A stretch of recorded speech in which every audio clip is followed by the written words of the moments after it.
Hi, this is Joy Stock, and once again I am here with a collection of the weekly news.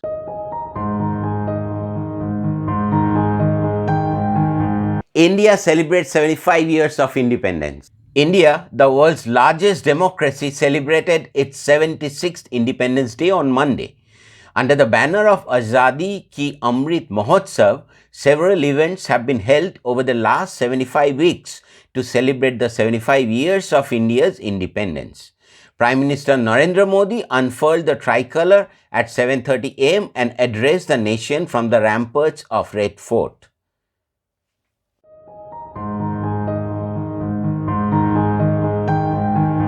US Air Force test launches Minuteman 3 missile. An unarmed Minuteman 3 intercontinental ballistic missile was launched from California early Tuesday in a routine test of the weapon system, the US Air Force said.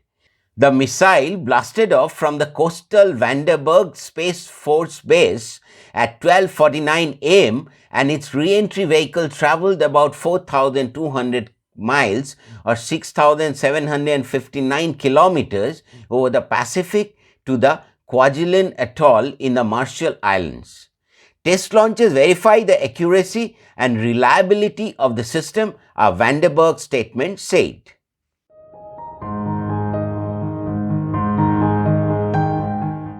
Wages fall farther behind the cost of living as pay rises lag surging inflation in Australia.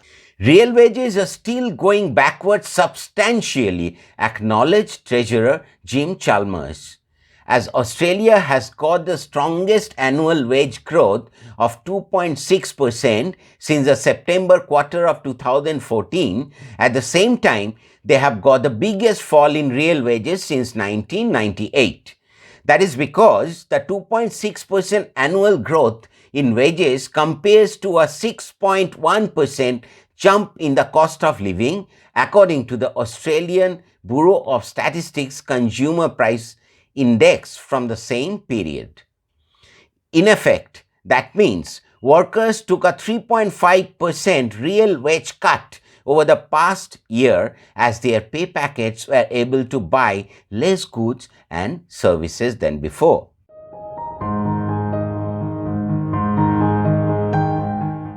Self-driving electric container ship sets sail in Norway. We heard about self-driving cars and maybe trains, but there could soon be unmanned ships that are navigating in open waters. In Norway, Euro Bergland, an all-electric and what is expected to be the world's first autonomous container ship, is beginning a 2-year pilot. Cruising quietly through Norwegian waters, this new ship is making waves. It's sailing to nearby ports on a voyage that's emission-free. There's no engine or diesel. It's powered instead by batteries. There's a capacity of almost 7 megawatt hours, enough to power 90 Tesla cars. There won't be any crew driving the ship. It will train an algorithm and eventually radar sensors in artificial intelligence. Cameras will help the vessel navigate by itself. Docking, loading cargo, and recharging batteries will also be automated.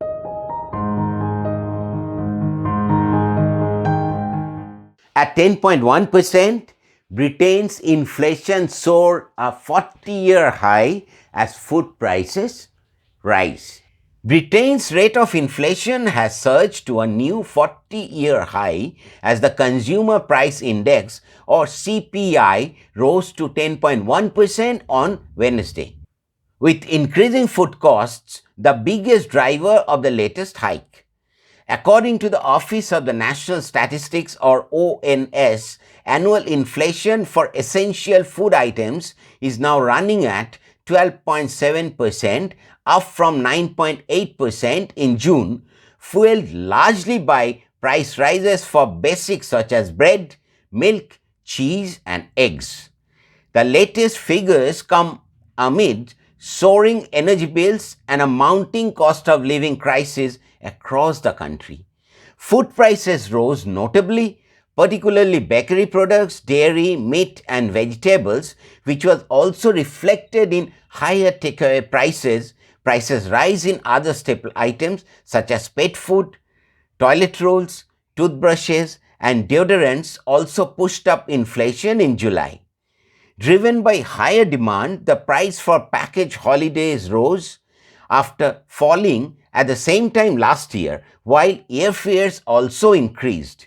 The cost of both raw materials and goods leaving factories continued to rise, driven by the price of metals and food respectively.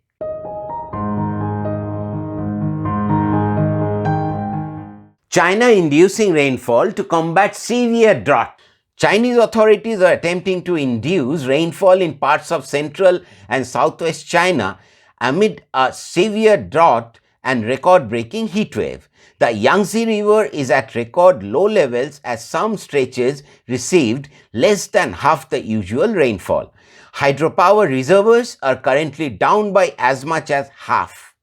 At the same time, the 2-month-long heatwave, the longest on record in China, has caused a surge in demand for air conditioning.